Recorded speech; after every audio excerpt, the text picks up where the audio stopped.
Hello everybody, it's Aiden or Adorier Lego Studios, and welcome to episode 11 of Building Sorgan and Lego. So that means we've now hit 11 nights of me staying up way too late on Friday editing this, which is pretty awesome because that means we're nearing the end because I'm projecting this to take about 15 to 16. So we're over 2/3 now of the way there, which is super exciting. But anyways, in this episode, we're gonna go ahead and start on Figbarfing. If you don't know what that is, that's basically taking a ton of custom minifigure parts and combining them together makes like a figure that Lego doesn't have. So in this case, it's gonna be the Sorgan villagers, as Lego's not made any of those. So my friend Finn or Carbon Build is gonna help me out with that. Huge thanks to him. He also made his own Sorgan figs. I don't know if he's gonna post them, but I'll put his Flickr and his Instagram down in the description. So definitely be sure to go check him out as he helped me out a ton.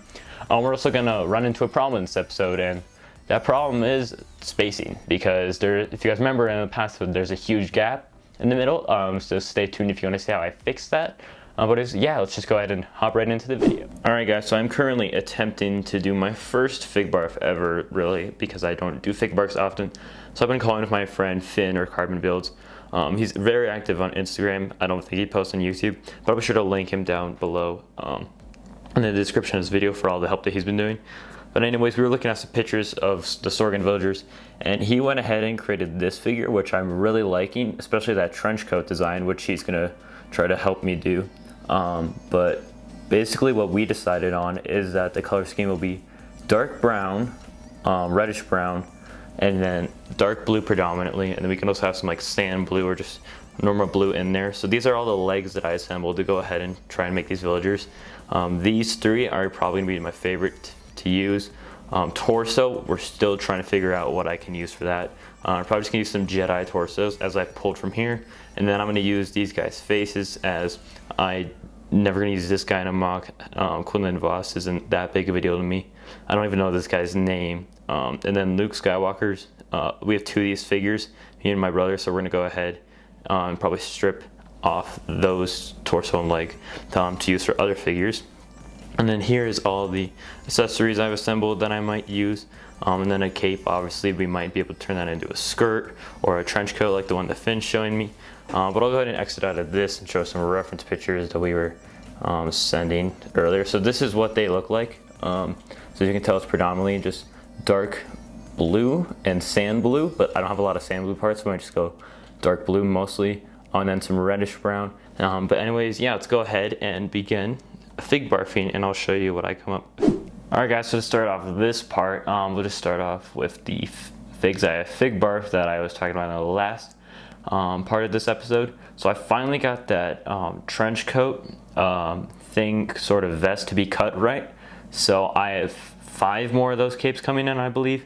And in order I just placed, if you guys want me to, I can show how I went ahead and did that. So special thanks to my friend Finn or Carbon Builds. Will definitely have his Instagram and Flickr linked in the description below, as he also made some Sorgan villagers, and they look much better than mine are ever going to be, because they just look really good on how they came out. But I still have these 2 adult males right here, and then I have 2 kids, and I just don't have a head for that one yet. And I'm basically waiting until the order comes in, because I ordered some camas and some more of those capes over there, so I can go ahead and make some more male and female villagers. But anyways, in this corner, if you guys remember, there used to be a hut here. That is no longer here, so you can obviously tell I scrapped that. And I was watching back through the episode, as I haven't watched it in probably like 2 or 3 months. I was like, I should probably get refreshed on this. And there was a scene where when Cara Dune is training all of the villagers to be able to take down the ATST, where they were shooting at just a ton of like pots and pans all hung up. So I only had 1 pan that I could use that wasn't like a friend's pan that was like yellow. This is the only gray pan I had. There was also a bucket. So I went ahead and built this small like structure to like hang them on. It's kind of like a clothesline, I guess, but like made out of wood. And I'm really liking how this turned out. I still had some barrels with some like shovels and some whips, some bags over there. Just made this random thing. So I'm really liking doing stuff like this. So I'm gonna try to add more of it throughout the mock, which I'll get into in a little bit. And then I was also added this fence, which I basically just used reddish brown antennas, as you can see right there, and then I used headlight bricks and basically slightly curved them to the side each time, kind of giving it that fence look. And then to make it look a bit more natural, I brought out some grass. That way it just transitions better into the fence, and the fence makes more sense. But yeah, so this area is basically complete. I really like how this is turning out. Anyways, secondly, I got all the paneling on all the huts done everywhere, as you can tell. So it is just needing the curved plates for the roof and the studs, and then these huts are going to be entirely finished. And I went ahead and added on the radar dishes on top of all these, so you can see how tall they'd be, and I added the spires, and I'm really liking how it turned out so far. Now, the one problem that I'm having is if you zoom back on this mock, I'm really liking how it's looking. This area looks amazing. I love this area so much. This area looks amazing. I really like that hut, but there's this giant empty spot in the middle, and I addressed this in the last episode, and I have no idea what to do with it. Like, I've sat just staring at it for 20 minutes, and I don't know what to do. I've tried thinking of everything.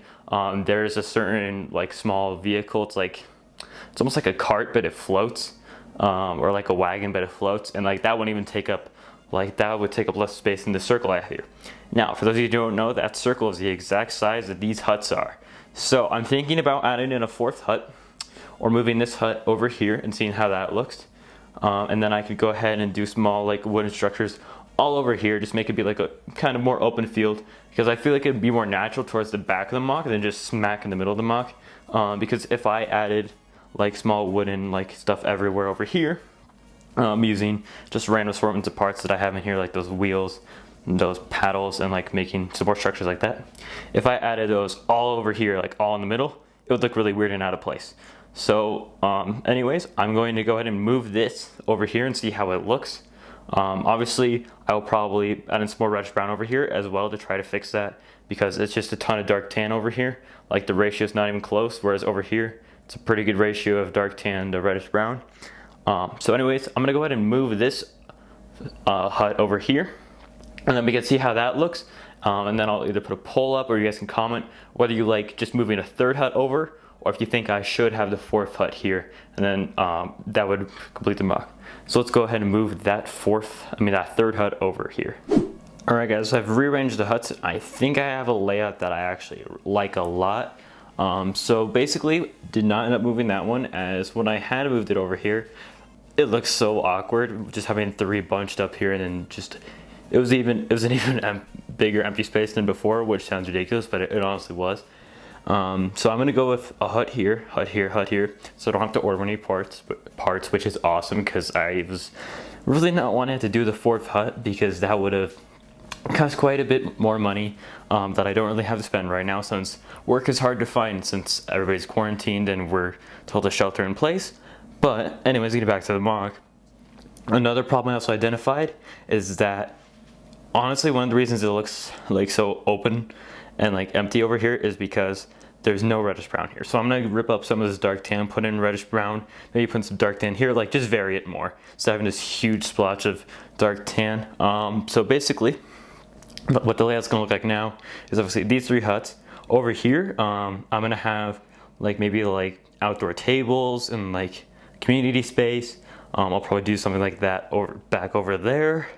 Have a cart over there, and feel free to drop ideas or suggestions of like small village stuff that I could do in the comments. It doesn't even have to be in the episode, just something that you guys think of, and I'll be sure to shout you out if I do end up going with your idea. But anyways, let's just go ahead and jump into what I'm gonna do with this whole area next. Alright guys, so I went ahead and I patched up this little section with some more reddish brown, and honestly I think that was the thing that was missing in the mock.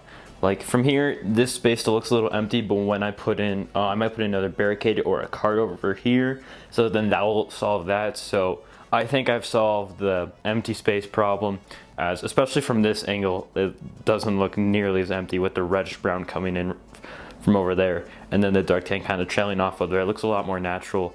And then I might add in, I could also do this, I could add in some more foliage, like some just random plants like strewn about this wide open area.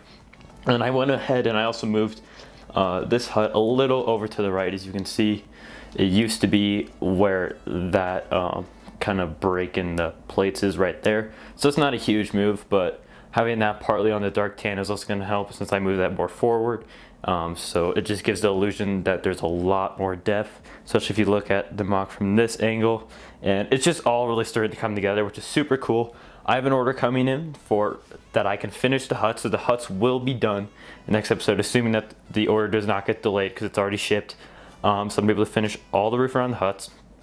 I have some transclear tiles, and I don't even remember what else I need. So honestly, this is coming really close to being done.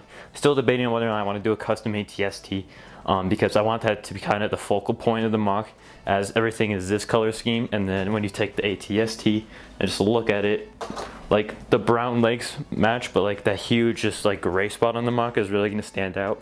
So I might want to make a custom one, but honestly it's the legs that are kind of junky with this. The head looks pretty good in my opinion. Also gonna have red lights in it for when I go to conventions this summer, if they do end up happening. And one more thing I forgot to add is I added this little barrel section over here. That might just be a placeholder, I might just keep it. So I just want to add stuff like that throughout the MOC. I can add one more back there, so if you guys have any ideas yet again, drop in the comments, and I'll shout you out in the next episode if I do end up going with it. But anyways, let's go ahead and wrap up this video now. So wrapping up this week's episode of Building Sorgan, just remember to comment down below if you think I should add any like small little Easter eggs, I guess we can call them, like trinkets, like how I had the barrels in that one section, had all those like pots and that bucket hanging up in that one section. And if you just have any ideas of like small stuff like that I could add throughout the MOC, just make it feel a little less open and a little more cramped, because I usually like my MOCs being like cramped with detail. So if you guys have any ideas, be sure to drop that in the comments down below, or if you have any other comments about how you think the MOC is looking, if I should add or take away anything. If you're not already, be sure to subscribe and like this video if you enjoyed. I'm Adorier Studios, and I will see you in the next video. Adios.